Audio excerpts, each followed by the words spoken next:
बिस्मिल्लाहिर्रहमानिर्रहीम। Welcome to my channel. बच्चों, आज हम चैप्टर 14 पार्ट 2 का जो है उसके एमसीक्यूज करेंगे। चैप्टर 14 को मैंने 3 पोर्शंस में डिवाइड किया है। तो चलें शुरू करते हैं। अभी पहला पोर्शन इंशाल्लाह आज हम करेंगे, बाकी 2 पोर्शन नेक्स्ट वीडियोस में।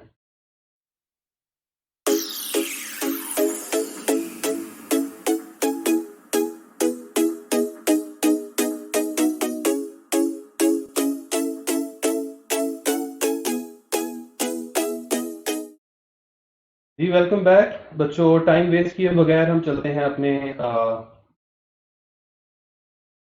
मेन जो हमारी स्क्रीन है जो इस वक्त आप देख रहे हैं।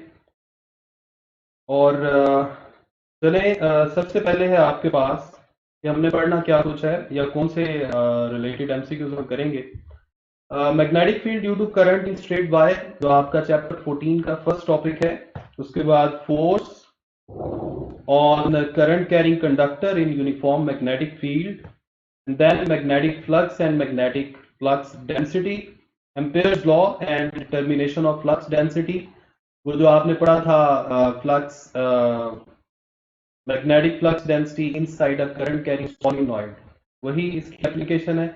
और 5वें नंबर पे हम पढ़ेंगे force on moving charge in magnetic field. और इनसे रिलेटेड क्वेश्चंस जो फॉर्मूले हैं या जो बेसिक कॉन्सेप्ट्स हैं वो आपने चैप्टर के अंदर से ज़रूर कर लेने हैं या मेरी वीडियोस में से देख लें। इंशाल्लाह वो वीडियोस भी अपलोड हो जाएंगी। तो सबसे पहले है पहला टॉपिक, और इसमें फर्स्ट क्वेश्चन है और आगे स्पेस है, is set up in the region surrounding a current carrying wire magnetic field. हम जानते हैं कि अगर कोई करंट कैरिंग वायर है जिस तरह सामने आप देख रहे हैं, अगर इसमें फर्ज करें करंट ऊपर की तरफ फ्लो कर रहा है, तो हम राइट हैंड रूल की मदद से हम मैग्नेटिक फील्ड की डायरेक्शन जो है वो असेस कर सकते हैं। यानी अगर हम राइट हैंड के थंब को in the direction of current रखें तो राइट हैंड की जो फिंगर्स हैं वो हमें मैग्नेटिक फील्ड की डायरेक्शन बताएंगे। क्वेश्चन नंबर 2 में कह रहा है जी, magnetic effect of electric current was discovered by Oersted. Question number 3 में कह रहा है electric current produces magnetic field was suggested by, ये सेम वही क्वेश्चन है। इसके बाद है the unit of magnetic flux density is tesla. Magnetic flux density जो है, मैग्नेटिक फ्लक्स से हमने इसका एक फॉर्मूला बनाया था, यानी maximum value of magnetic flux per unit area. ठीक है, तो इसमें मैग्नेटिक फ्लक्स का यूनिट होता है वेबर और एरिया का मीटर स्क्वायर, और जो बी है जिसे आप मैग्नेटिक इंडक्शन भी बोलते हैं, मैग्नेटिक फील्ड स्ट्रेंथ भी बोलते हैं, और इस क्वेश्चन के मुताबिक मैग्नेटिक फ्लक्स डेंसिटी भी बोलते हैं। इसका एसआई यूनिट क्या होता है? Tesla. 1 tesla is equal to, ये आंसर भी ठीक है, और जो मैंने अभी अभी एक यूनिट लिखा था ये भी ठीक है। इस तरह से आप टेस्ला को इस तरह से, ये वाला जो फॉर्मूला है यहां से भी बना सकते हैं, maximum force divided by I L. अब यहां से फोर्स का यूनिट होगा न्यूटन, और करंट का एम्पेयर, और लेंथ का मीटर। इस तरह से Newton per ampere per metre. Question number 3 में कह रहा है what effect do parallel wires carrying currents in the opposite directions have on each other. बेटा ये चैप्टर नंबर 14 में दूसरे ही पेज पे ये एक वो भी था, क्या बोलते हैं उसे, एक एमसीक्यू भी था, साइड इंफॉर्मेशन थी कि अगर दो पैरेलल वायर्स में करंट सेम डायरेक्शन में है तो वो एक दूसरे को अट्रैक्ट करती हैं, लेकिन अगर करंट ऑपोजिट डायरेक्शन में है तो वो एक दूसरे को रिपेल करेंगी। इस तरह से ये मैं आपको बताता हूं। फर्ज करें दो ऑपोजिट करंट हैं, यानी एक वायर ए है, इसमें करंट ऊपर की तरफ जा रहा है, और बी वायर में करंट डाउनवर्ड फ्लो कर रहा है। अगर आप थंब को ऊपर की तरफ रखें और राइट हैंड की मदद से मैग्नेटिक फील्ड की डायरेक्शन देखें वायर ए के लिहाज से, तो वायर ए के लेफ्ट साइड पे मैग्नेटिक फील्ड जो है वो आउटवर्ड होगी, और वायर ए के राइट साइड पे magnetic field into the paper होगी।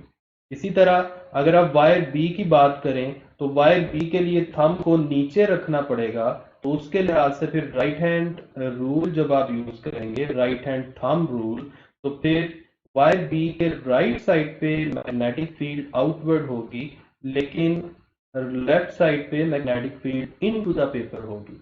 अब आप गौर करें, दोनों वायर्स के दरमियान में जो मैग्नेटिक फील्ड है वो सेम डायरेक्शन में है, यानी इनटू द पेपर। अब साइड्स पे जो मैग्नेटिक फील्ड है वो वीक है और दरमियान में जो मैग्नेटिक फील्ड स्ट्रॉन्ग है। एक बात याद रखें, मैग्नेटिक फोर्स हमेशा स्ट्रॉन्ग से वीक साइड पे लगती है। So there would be a repulsion between the two wires. इसके बाद है जी question number 4, two electron beams are moving parallel, the nature of forces between them is attractive. ये मैंने अभी आपको बताया कि अगर करंट सेम डायरेक्शन में फ्लो कर रहा है तो वो अट्रैक्ट करेगा, अगर करंट अपोजिट डायरेक्शन में फ्लो कर रहा है तो जो वायर्स हैं वो एक दूसरे को रिपेल करेंगे। Two parallel wires carrying current in same direction attract each other, ये सेम क्वेश्चन है। Direction of the vector L cross B is same as force. बेटा ये असल में ऊपर थोड़ा ये गलत सिंबल लग गए हैं, ये असल में एरोज हैं। अब आप जानते हैं कि मैग्नेटिक फोर्स का एक ये फॉर्मूला है I L क्रॉस B, ठीक है। तो जारी बात है L क्रॉस B की जो डायरेक्शन है वो ही असल में फोर्स की डायरेक्शन है। Magnetic flux and flux density वाले में पहला है weber is the unit of magnetic flux, true. Magnetic flux जो है इसका फॉर्मूला क्या होगा, B डॉट A। अब इसमें भी वो सिंबल गलत लगे हुए हैं, इसको अंडरस्टैंड कीजिएगा, B डॉट A।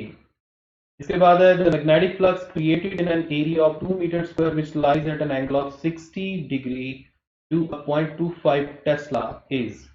अब देखें, the magnetic flux created in an area of 2 metre square which lies at an angle of 60 degree. अब आप देखें इसमें सिचुएशन क्या है। सिचुएशन कुछ ऐसी है कि आपने जो सरफेस है उसको मैग्नेटिक फील्ड के लिहाज से इस तरह रखा हुआ है कि सरफेस का जो वेक्टर एरिया है उसका, यानी ये जो नॉर्मल वेक्टर है उसका जो एंगल है वो 60 डिग्री बन रहा है, ठीक है। अब हम जानते हैं कि जो फ्लक्स होता है that is equal to B dot A या B A cos of theta. अब एंगल है 60, मैग्नेटिक फील्ड है 0.25, एरिया कितना है 2 मीटर स्क्वायर और एंगल है 60। हम जानते हैं कि cos 60 की वैल्यू होती है 1/2, ये कैंसिल हो जाएंगे और आपके पास 0.25 ही आंसर आ जाएगा, यानी आंसर ए।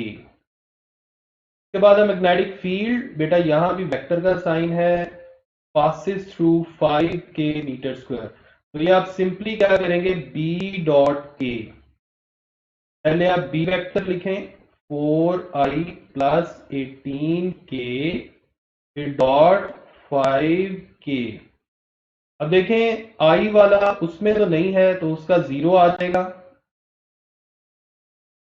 4 इंटू 0, वहां पे i का कोई कॉफिशेंट नहीं है दूसरे वेक्टर में, प्लस 18 इंटू 5,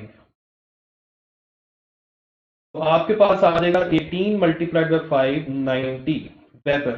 ऐसा यूनिट इसका होता है weber. The unit of magnetic flux is weber, 1 weber is equal to newton metre per ampere. ये कैसे आया है, आप देखें मैंने ये एक फॉर्मूला बनाया था अभी थोड़ी देर पहले ऊपर लिखा था। अगर आप इसको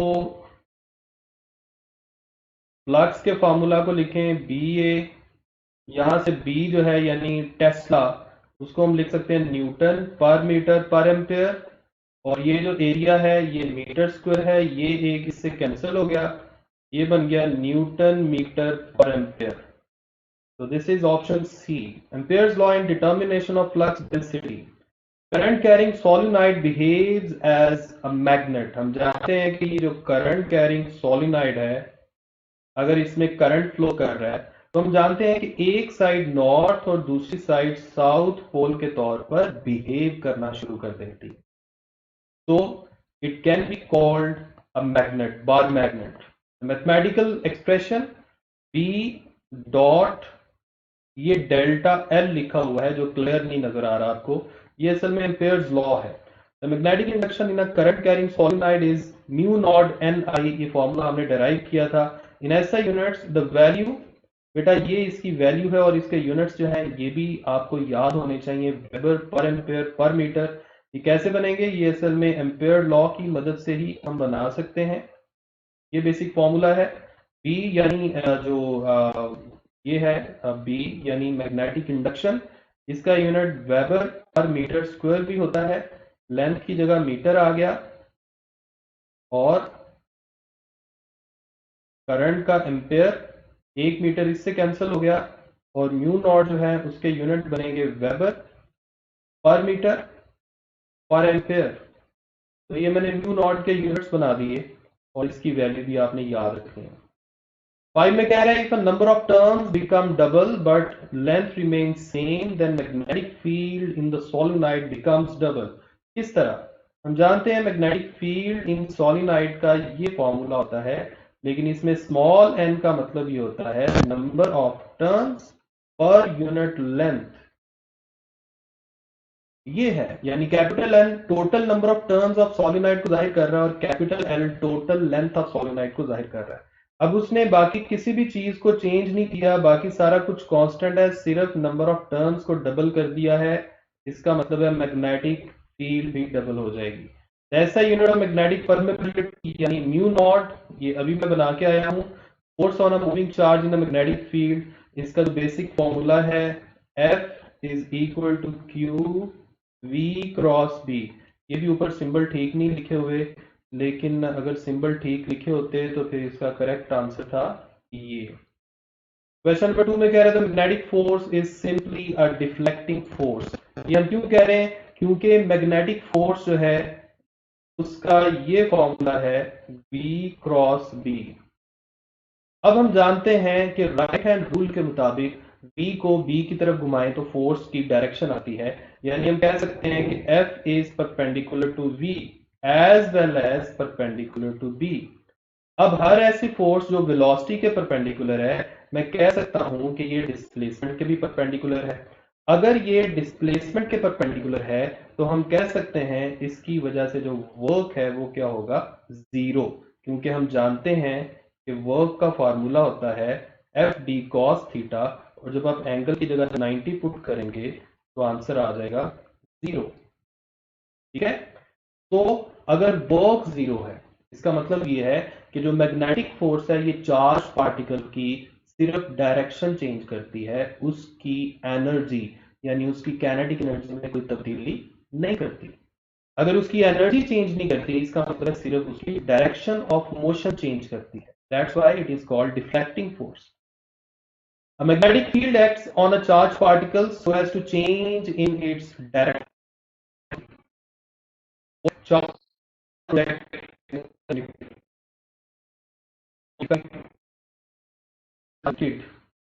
वेलोसिटी, वेलोसिटी का मतलब है जिसकी मैग्नीट्यूड और डायरेक्शन।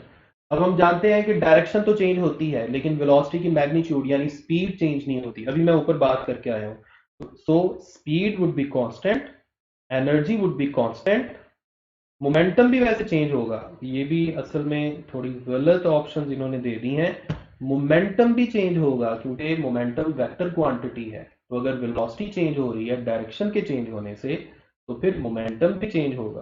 तो इसके ऑप्शन बी और डी दोनों करेक्ट हो सकती हैं, यानी ये एमसीक्यू बनाने वाले की मिस्टेक है जिसने दो ठीक ऑप्शन एक ही एमसीक्यू में दे दिए।